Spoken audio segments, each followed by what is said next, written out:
First and foremost, man, welcome back to the channel. Let me just let y'all know off the rip, the name of the game is called distraction. All right, as we're living in these end times, what the enemy is doing is imposing so much distraction out on this world that we're not watching exactly what's happening in the background, and how the devil is using so many families and occultism and evil things to issue out laws and things that's going to affect us in the near run. All right. So before we go ahead and get into this video, please make sure you subscribe to the channel, like the video, share the video if you find it informative, and do not forget to like and subscribe once more. All right. So welcome back to the channel, man. We have an amazing discussion and something I want to go ahead and react to today. Now, I watch this channel a lot. It's called The Truth Is, where this channel, he basically breaks down like the occultism, the dark agenda behind Hollywood that we don't see, that we're completely blind to, and he exposes a lot of these things that we don't look into or even take the chance to notice. But he's pretty much spot on in a lot of the stuff that he says, and it pretty much lines up with the Word of God as well. All right, so before we go ahead and get into that video, I just want to go ahead and pull up this tweet that Nicki Minaj had pulled out about Jay-Z and all these celebrities and stuff like that they do behind the scenes, that she managed to like put this stuff out. And yeah, let me just pull it up. I want y'all to see, as y'all see on my screen right now. So she wrote this on X. She says, "Are y'all not understanding that these people have been sacrificing children as a way of gaining and maintaining power? If you ever vote Democrat again, you're just as soulless as they are and will perish.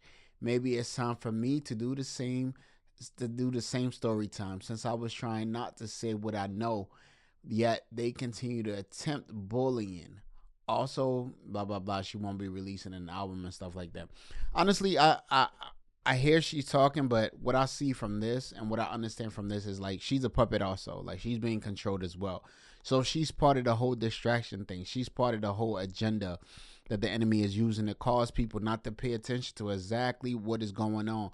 Every time, if you notice, every time something happens, if you notice, every time something great happens, is to control the masses and make us to focus on that thing, as far as like that Epstein file thing going on, while these people are passing laws that's going to affect you and I in the near future. And we don't notice it. We don't see it at all. We're completely bamboozled and tricked into looking at something else rather than paying attention to see exactly what's going on behind closed doors. All right, so we're gonna go ahead and get into this video. I want you guys to check this out with me. Actually, watch this with me really quick. So it is called. Yeah, sorry about that. I think you probably hear this, but so yeah, as I stated, the channel's name is called The Truth Is, and I've been watching this channel on and off for some time now, for quite some time now. And the title here says the calculated reason Jay-Z and Elon are in the Epstein files, and he basically like lays it down. He lets it be known that like it's pretty much calculated, man. Like, a lot of these things are set up to keep you distracted from what they're actually doing in the background. So we're gonna go ahead and hop into it. Make sure you like the video, man. Let's go ahead and hop into this thing right now one time. On January 30th, the Department of Justice released 3.5 million pages of unredacted Epstein files. After years of flukes and limited releases, they gave people just enough to have something to talk about. From the new drop, we see the usual suspects like Bill Gates and Prince Andrew, but buried in the FBI national threat logs are names that the people weren't expecting to see: Elon Musk, Jay-Z, and Pusha T. For years, the industry whispered about Jay-Z being just like Epstein. But this isn't a theory anymore. We have heard the industry whispers about the connections between the elite and the entertainment world, and now we're seeing the proof. Proof people can't simply deny. Reports from 1996 and 2007 that the feds kept in the dark for decades. Today we're breaking down the actual documents, but more importantly, we're asking the questions the mainstream media won't touch. Why are these names being served up as the ultimate sacrificial lambs? Tonight, the Justice Department releasing more than 3 million pages of documents related to convicted Jeffrey Epstein. President Trump's name referenced hundreds of times. It's an enormous trove of documents, and it includes references to some of the richest and most powerful people on the planet.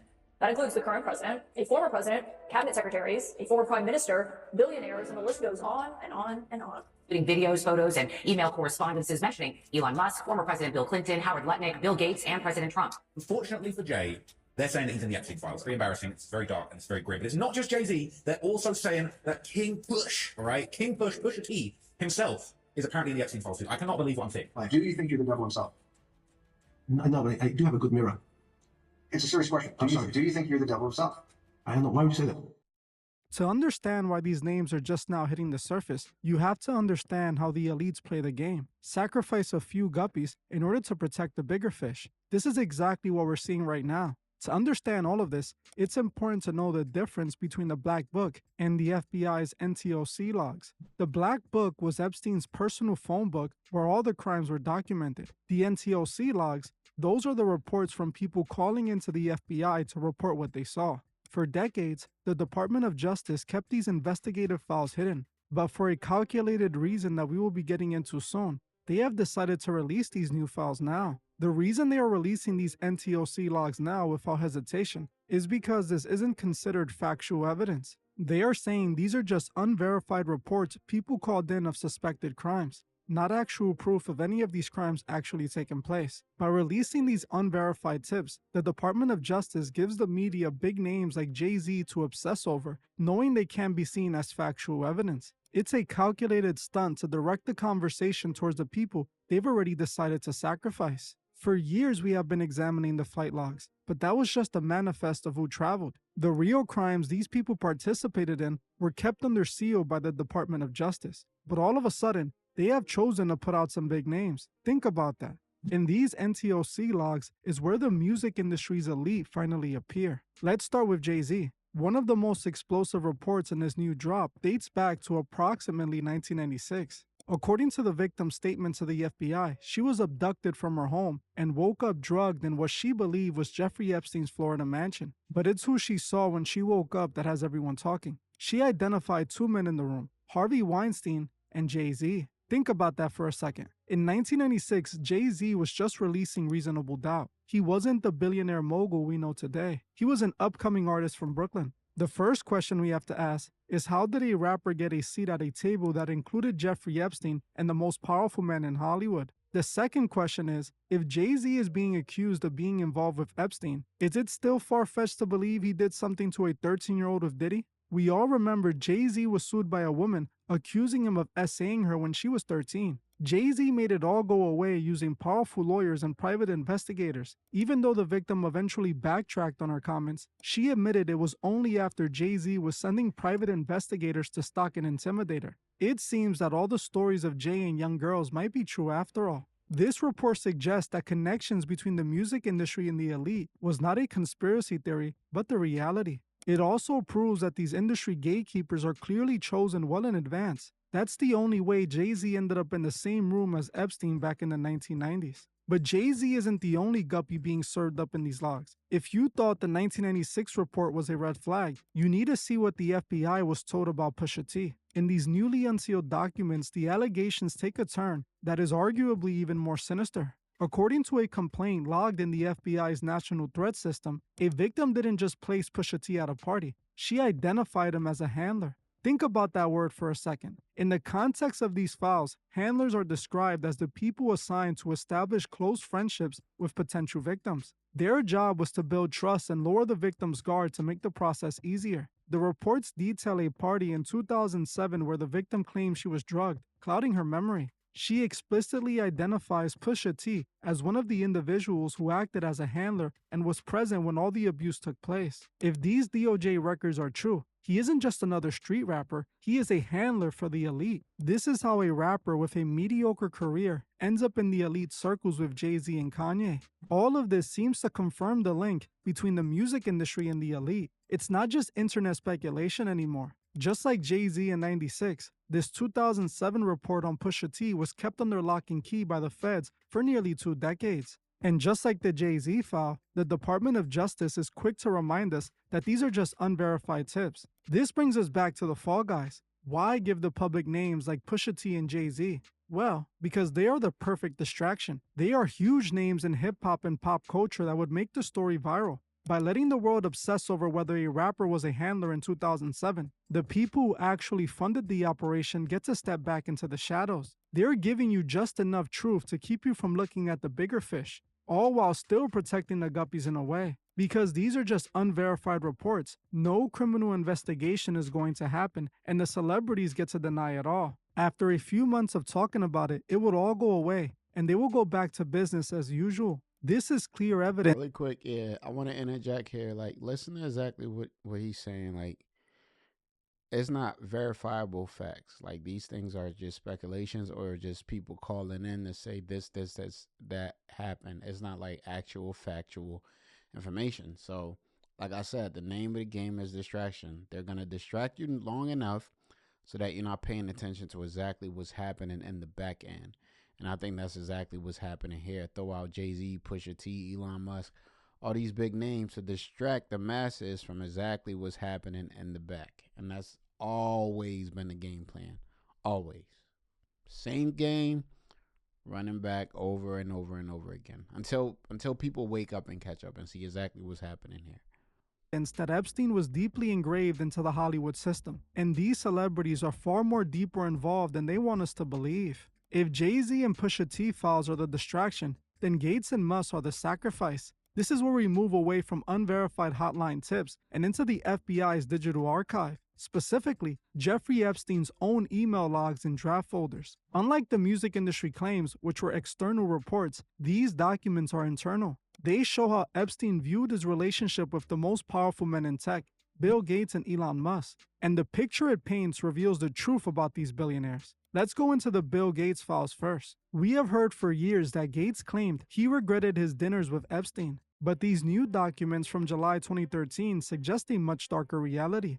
The Department of Justice released a series of draft emails where Epstein is essentially writing a script for blackmail. In one note, Epstein claims to have helped Gates secure drugs to deal with the consequences of encounters with Russian girls, essentially accusing Gates of having partaken in the island's offerings. But it goes deeper. The files mention a plan to covertly provide antibiotics to Gates' then wife, Melinda, to cover up an alleged STI. A spokesperson for Gates called these claims absolutely absurd, but at this point, why would we believe anything he has to say? For years, he said he did nothing illegal with Jeffrey. He claims they only spoke about business and philanthropy, but according to these new release files, Gates likely did things he wouldn't want the world to know about. Remember the ages of the girls Epstein was known to hang around. Now, think about what Epstein is accusing Gates of participating in. That alone shows you how much of a liar he is. Looking at the documents, you see Epstein's strategy. He wasn't just a friend offering a good time. He was an evil mastermind who used some rich people's perverted fantasies as leverage.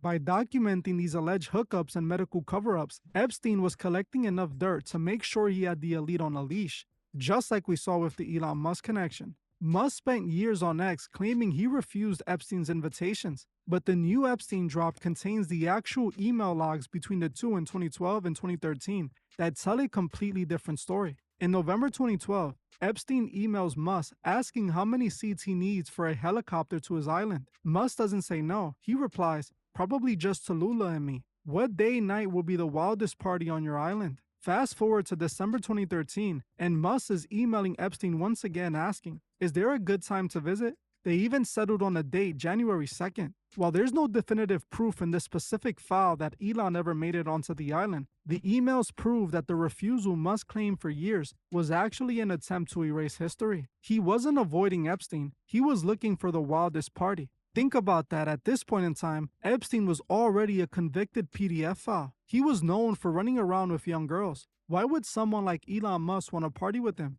Well, if you know anything about Elon, then you know he likes massages almost as much as Epstein. In fact, some of you might recall he was sued by a former flight attendant who worked at SpaceX for just that reason. The flight attendant alleged that during a flight to London in 2016, Musk asked her to his private cabin for a full-body massage.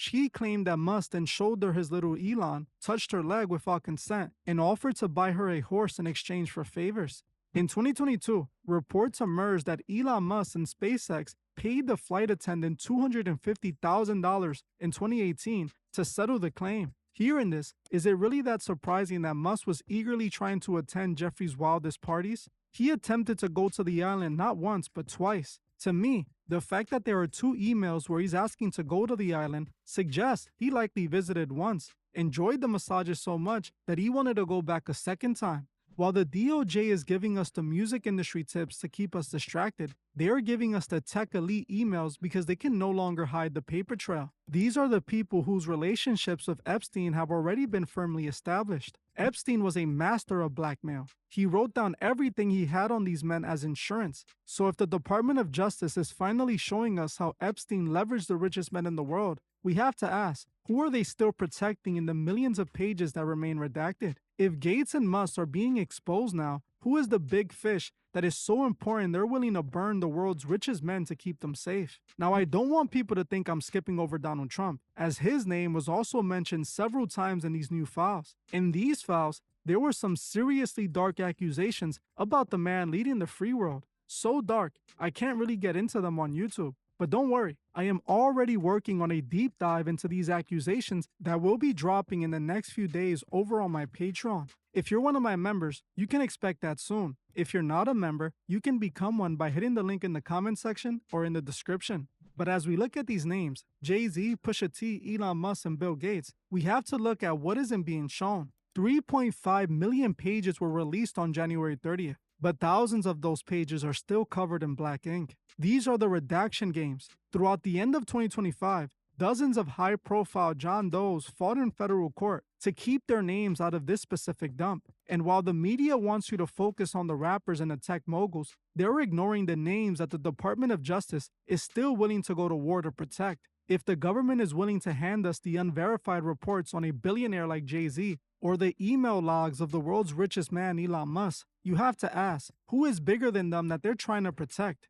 This is the sacrificial lamb technique. In any massive scandal, the system eventually reaches a breaking point where it can no longer hide everything. When that happens, the architects of the system choose who to throw overboard to satisfy the public's hunger for the truth. They give the people some names to direct their anger and disgust towards, while the worst of them all get away with it. By serving up the music industry and the tech elite, the Department of Justice creates a mission accomplished moment. They give you just enough evidence to feel like the investigation is fully moving forward, while the politicians, the intelligent assets, and the true architects of Epstein's operation remain safely hidden behind those black bars of redaction and the other cover-up methods.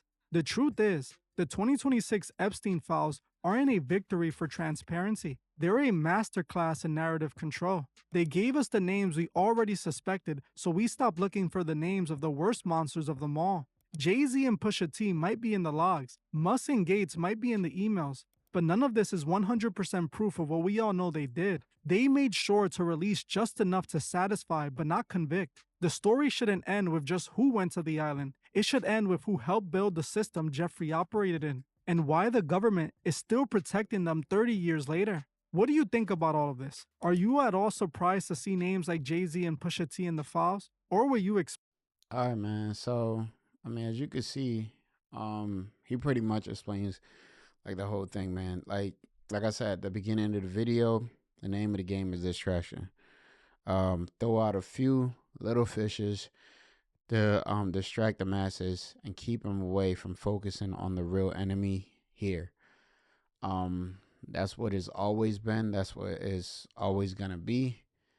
But yeah, as you see things like this, you gotta begin to look at exactly what laws they're gonna be passing, what things they're gonna be doing in offices that's gonna affect you, your family, your friends, and things like that. Because the enemy comes with distraction. The Bible is clear, and it says that, like, it says that the enemy's main tactic is darkness, ignorance. Like, my people perish for the lack of knowledge. So we have no knowledge of something, we're gonna fall to it, we're gonna succumb to it, and we're gonna continue to agree with it. So I think in this time that they throw out that bait to distract you, you need to be looking at what they got in their left hand, man, because there's something sinister going on here.